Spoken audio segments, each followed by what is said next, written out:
Од помирување или амнестија до помирување преку амнестија.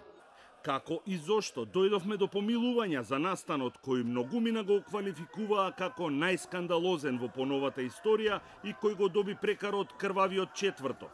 Амнестијата меѓу редови ја најави премиерот Зоран Заев од собраниската говорница.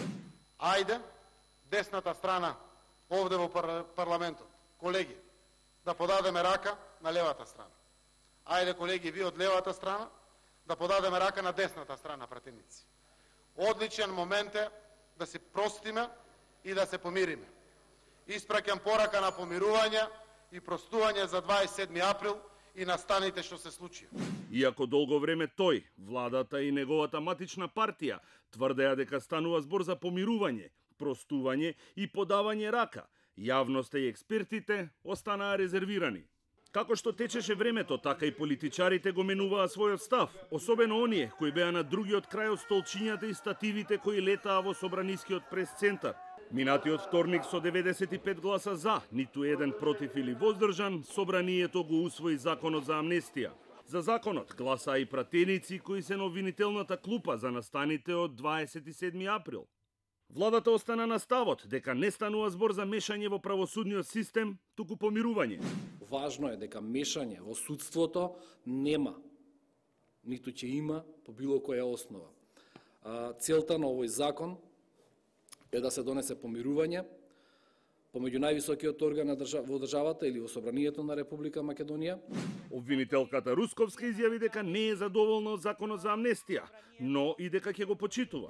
Како обвинител кој вложи многу труд и многу работа во овој предмет, но и како граѓанин на оваа држава, не сум задоволна од законот. Не можам да решам никога да не амнестирам, значи јас како обвинител морам да го почитувам законот. Ако не го почитувам законот, јас правам кривично дело. Што предвидува законот?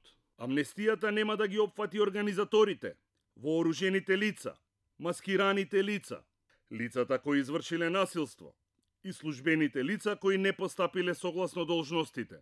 Амнестијата ќе важи за лицата кои ги отворија собраниските врати, овозможија толпата да упадне во собранието и да изврши насилство. Рокот кој го предвиде законот за поднесување на барања за амнестија беше 5 дена и истече вчера. 62 лица, осудени или обвинети за настаните од 27 април, обидот за убиство на пратеникот Зијадин Села, нападот на вице-премиерката Шекеринска и други процеси поврзани со насилствата, побара амнестија. За сега се познати имињата на обвинетите кои најавија дека нема да бараат амнестија и меѓу нив нема пратеници. Амнестија нема да бараат Игор Југ, Јане Ченто, Игор Дурловски, Митко Чавков и Душко Лазаров. Сега судот има рок од 5 дена да одлучи по барањата, но веќе се јавија и првите проблеми кои произлегува од нејасните и општи одредби во законот. Кој ќе одлучува за барањата за амнестија? Судијата Добрила Кацарска одби да ги прими барањата и ги препрати до кривичниот совет во судот. Председателот на судот Джолев потврди дека судиите се играат пинг-понг со барањата и по секоја цена се обидуваат да избегнат одговорноста и да одлучуваат.